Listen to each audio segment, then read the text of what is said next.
여러분 안녕하십니까? 오늘은 탈원전, 태양광 발전 뭐 이런 얘기를 좀 해보겠습니다. 이 단어만 들으셔도 여러분도 그리고 저도 그렇게 개운한 느낌, 즐거운 생각이 들지는 않는데요. 탈원전 반대 시민단체 하나인 사실과 시민 네트워크의 조기양 공동대표를 이 자리에 모셨습니다. 조 대표님 안녕하십니까? 네, 안녕하십니까? 근데 그 모처럼 낭부라고 그럴까 좋은 소식이 오늘 아침 어떤 언론에 비춰졌어요. 네. 그러니까 미국이 우리 한국 측에다가 원자력 발전 40기를 중동에 수출하는데 콘소시엄을 형성해서 같이 일을 해보자. 네. 뭐 이게 어느 정도 정확한 보도인지는 모르겠는데 어떻습니까? 예, 미국 정부는 네.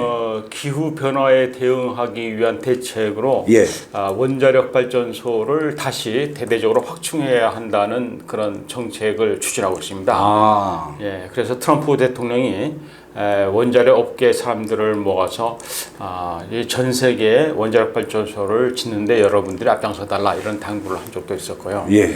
오늘 뉴스를 보니까 네. 미국이 중동 지역에 커다란 프로젝트를 계획하고 있는 것이 아닌가. 단순히 전기를 생산하는 데 그치는 것이 아니고 중동 지역 그 사막을 네. 녹화하겠다. 이 지구를 한번 다시 디자인하겠다 하는 그런 어마어마한 그런 아이디어를 가지고 있는 게 아닌가 이런 생각이 듭니다. 우리에게도 참으로 그 가슴 벅찬 소식인데요. 네. 이 소식은 대한민국이 세계 원자력 시장, 네. 정확하게 말한다면 서방 세계의 원자력 시장에서 네. 가장 뛰어난 건설 기술 또 운영 기술을 가지고 있다 하는 네. 것을 미국으로부터 인정받은 그런 뉴스라고 봅니다. 예. 지난 4월달 미국의 원자력 규제위원회는 대한민국이 개발한 APR 1400 원자력 발전소 건설 설계를 네. 공식적으로 인정했습니다. 설계를 공식 인정했다는 것은 대한민국의 APR 1400 시스템을 미국에 건설해도 좋다 하는 뜻인데요. 이 같은 인증은 일본이나 프랑스가 시도했다가 성공하지 못한 매우 어려운 과정이었습니다.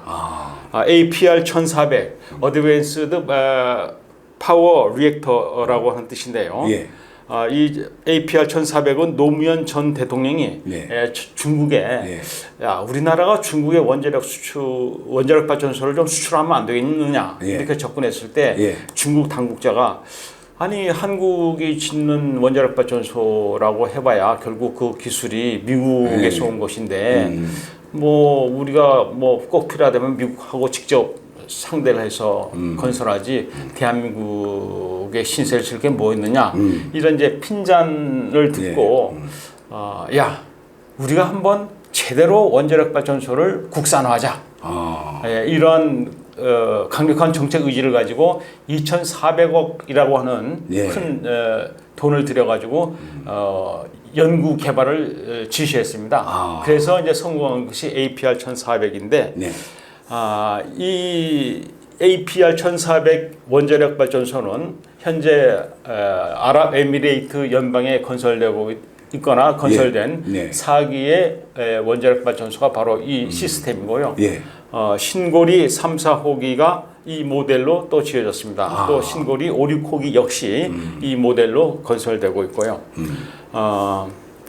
현재 전 세계적으로 러시아와 중국이 수십 기의 원자력 발전소를 건설하고 있습니다. 일부에서는 탈원전이 세계적인 추세가 아니냐.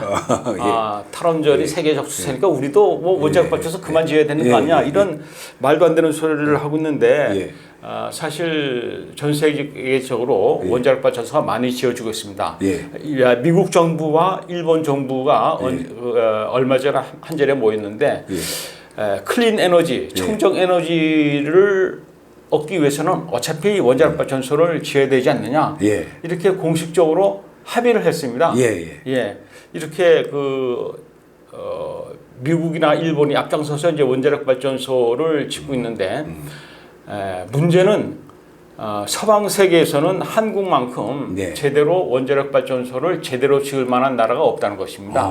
원자력 발전소가 처음 미국에서 건설되긴 했지만 1979년 이제 드리마일 원자력 발전소 사고가 난 이후에 원자력 발전소가 위험하다 이런 이제 생각이 퍼지면서 계속 짓지를 않았습니다. 그러다 보니까 이제 원자력 발전소 건설 기술의 맥이 끊겨버린 거고요. 예. 프랑스가 이제 그 원자력 발전소를 상당히 많이 운영하고 있지만 그러나 이 기술이 미국이 보기에는 믿었지 않은 겁니다. 예. 또 일본 역시 이제 모든 기계 산업이 이제 월등히 이제 그 앞서 나가고 있는 나라이긴 하지만 이제 후쿠시마 원전 사고 때문에 그 명성에 많이 흠이 갔죠. 네. 그러다 보니까 이제 원자력 발전소를 지으려면 대한민국과 손을 잡아야 된다 이렇게 생각을 하게 된 거고요. 아까 잠깐 말씀하시는데 그 78년에 펜실바니아 3마일 아일랜드 미국에서 네네네. 그럼 소련에 또 체르노빌 사고가 또 있었죠? 1984년에 체르노빌 사건 원전 사고가 있었는데 네. 체르노빌 원전은 사실 이 원자력 발전소라고 하기보다는 핵무기를 생산하는 그 무기 공장이었습니다.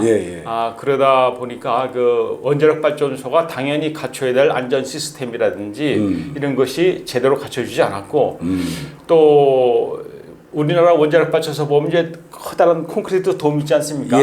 만약 그 안에서 사고가 난다 하더라도 그 5개, 6개 안전 장치를 거쳤는데도 사고가 일어났다 했을 때는 최종적으로 그 커다란 콘크리트, 철근 콘크리트 돔이 이 사고를 막아줘야 되는데 이 체르노빌 발전소에서는 그런 것이 없었죠.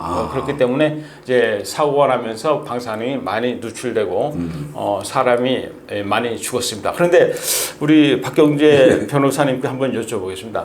지금 이제 그 세계적으로 큰 원자력 발전소 사고가 드리마일, 체르노빌, 후쿠시마인데 이 세 개의 사고를 통해서 모두 몇 명 정도가 사망했다고 저는 모르겠는데 기억을 못 하겠어요. 사실 드리마일에서 죽은 사람은 아무도 없고요. 후쿠시마에서 죽은 사람은 아무도 없습니다. 체르노빌 원전 사고로 죽은 사람은 43명입니다. 아, 그렇군요. 그러니까 우리가 생각하는 것처럼 원전 사고 나면은 뭐 수천 명이 죽고 수만 명이 죽고 이거는 이제 영화에서 나온 이야기고요. 현실적으로 원자력 발전소에 그렇게 큰 사고가 난다 해도 뭐 우리가 걱정하는 것처럼 그렇게 많은 인명 피해가 나는 건 아닙니다. 또 체르노빌 원전 사고 현장에 지금 가보면 체르노빌이 어디입니까? 소련 어디죠? 우크라이나 지방인데요. 거기 지금 가보면 그 이제 물론 사람이 들어가지 못하게 이제 다 이제 출입 통제를 하고 있습니다만 그 안에 살고 있는 야생 동물의 서식 밀도를 보면 일반 국립공원의 7배에 달할 정도로 그 뭐라 할까요? 그 생활 환경이 좋은 거죠. 동물이. 그래서 뜻밖이네요. 그렇습니다.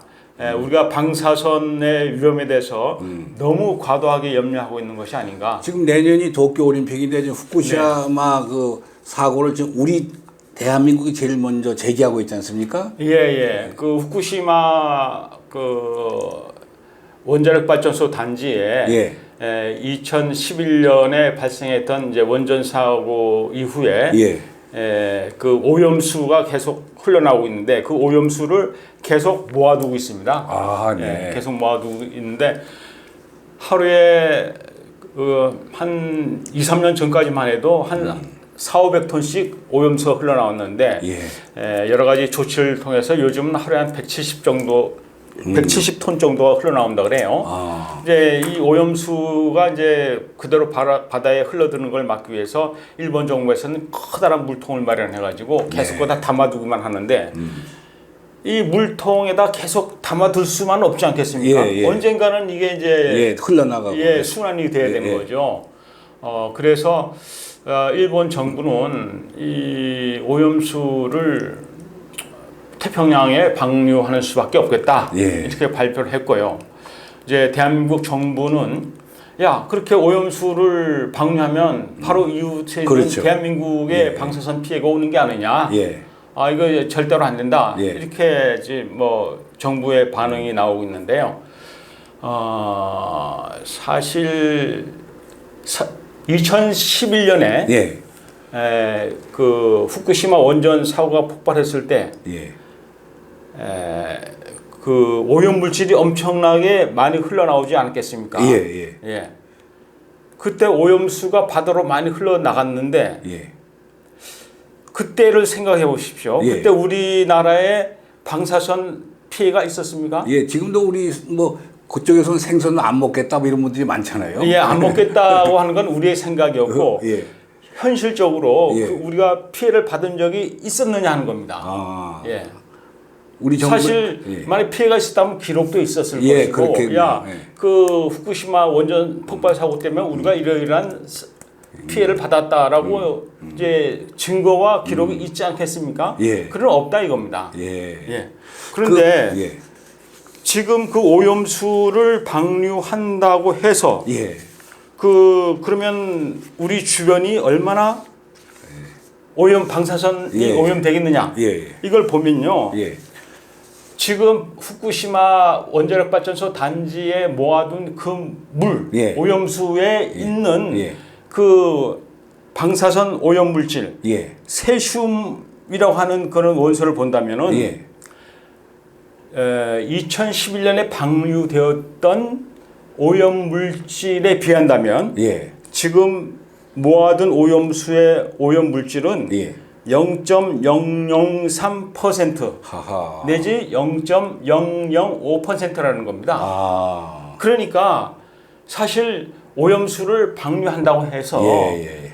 우리에게 유의미한 예. 방사선 피해는 있을 수 없다. 다만 심리적으로 예. 야 일본이 오염수를 예. 방류했으니 우리가 좀 기분 나쁘다는 예. 할 수 있겠죠. 예. 과학적으로 본다면 이렇게 예. 사실 얘기거리도 될 수 없을 만큼 미미한 예. 그런 오염인데 예. 우리 정부에서 공식적으로 일본 예. 정부에다 대고 예. 오염수 방류하지 말아라. 예. 태평양을 오염시키지 말아라. 우리의 예. 동해를 오염시키지 말아라. 예. 한다는 것은 너무 사실과 과학과 동떨어진 이 감정적인 대응이 아닌가. 근데 어떻게 이제- 보면 반일 감정을 돋구기 위한 예. 하나의 선동이 아닌가 하는 생각이 들 정도로 아.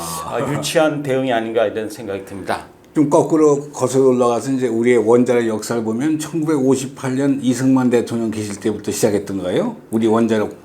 연구가 그렇죠. 예. 이승만 대통령이 그때는 문교부에 뒀던 것 같아요. 원자력과를. 네네네. 그리고 나중에 독립해서 원자력 그 위원회도 만드셨고. 네네.